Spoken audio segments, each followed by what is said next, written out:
Hey guys, it is Monday here in West Virginia, so it's time for us to do our Mopar Monday video. And honestly, I don't have a lot for you today except for one single rare piece that we're going to crack open in just a moment. And it took me a little while to find this one, and I had forgot that they even had this one offered because you don't see them too often. And it was one of their first releases. It was in release 8 of Detroit Muscle. And that was from back in, let's see, I think 2008, something like that. Let's get the zoom in. 2009. And as you can see, it's a beautiful Dodge Daytona.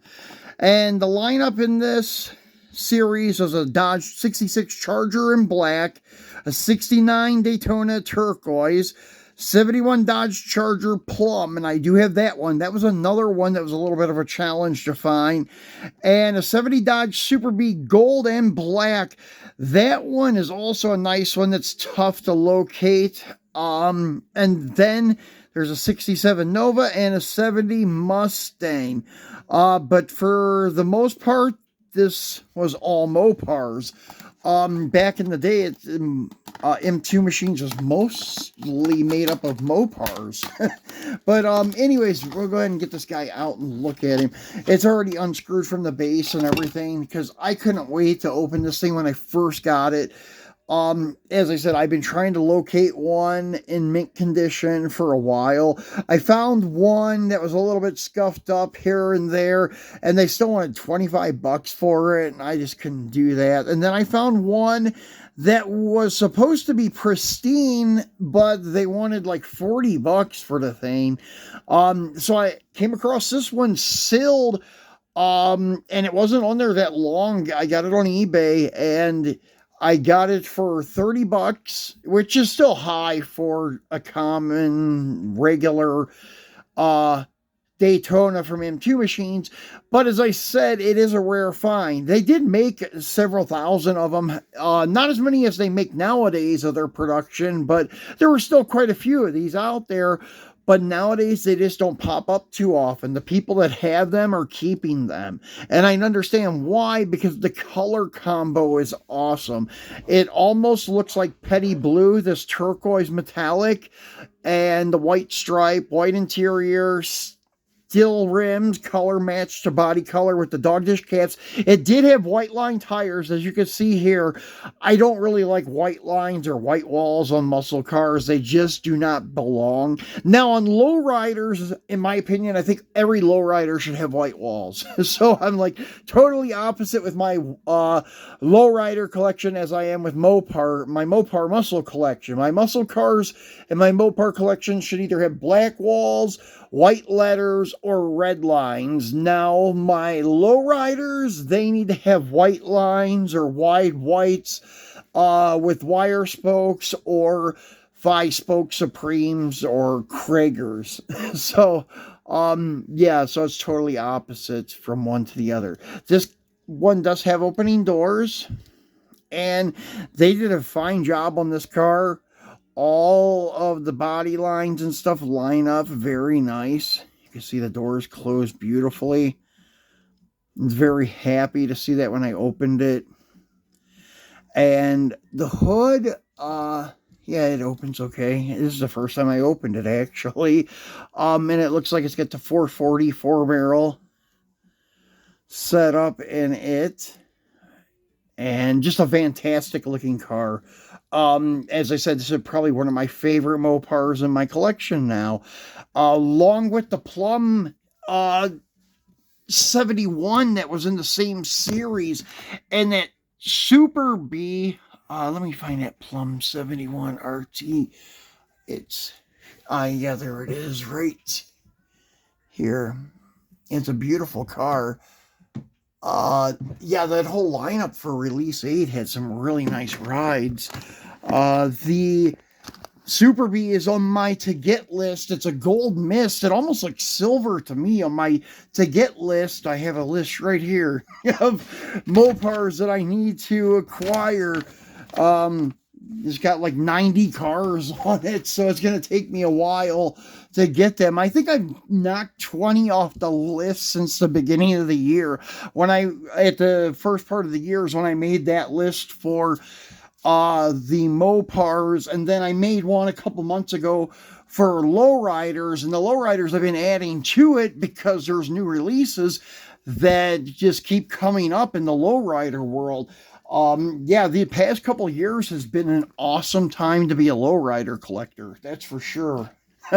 But anyways, yeah, this guy here is very nice, and as I mentioned, I'm going to try to acquire the Super B from the series, and it also has dog dish caps with the color coordinated stillies and such. It looks really good.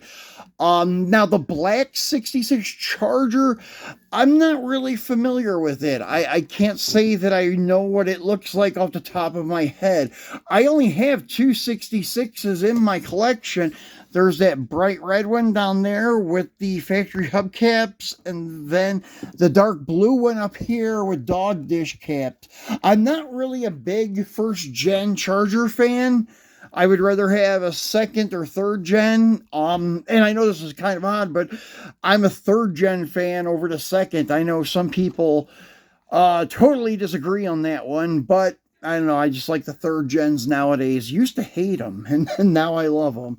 Now the first gen Chargers are good looking cars, but I don't know. I just never really cared much for that fastback look on a big car. Now for like a pony car, like a Mustang, I love fastback Mustangs, but a fastback B-body, not really.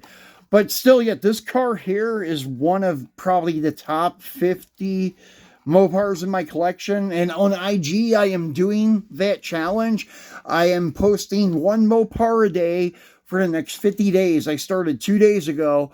So if you don't follow me on IG, start following me if you want to see some hard to find 164th Mopars, because I will be posting one every single day.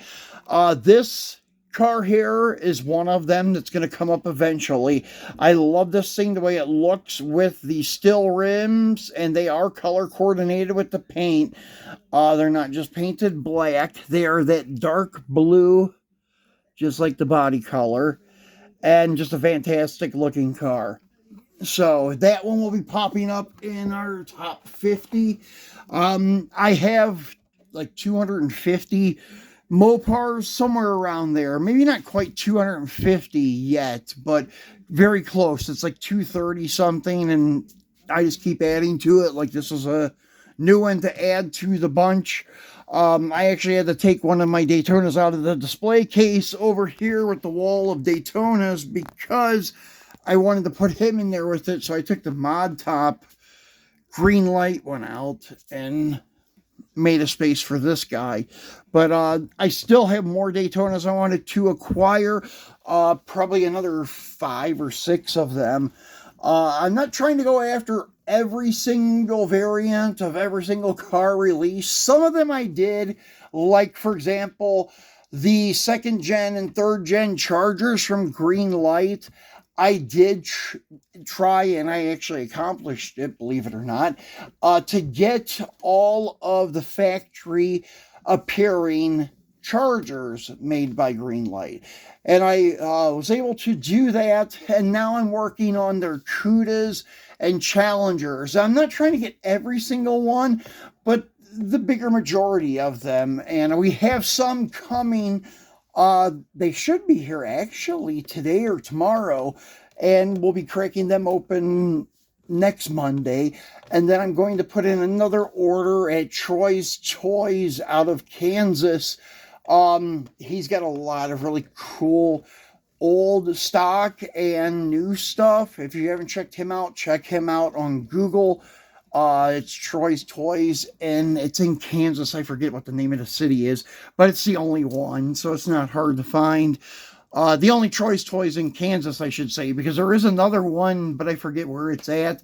But the one in Kansas is the Green Light distributor, and he's got a lot of cool stuff. I'm going to be placing an order from him again this week and ordering some e-body convertibles that I do not have, and I'm having a tough time finding them at a fair price on eBay and such, so it's better just to get a bunch from one person too to save on shipping.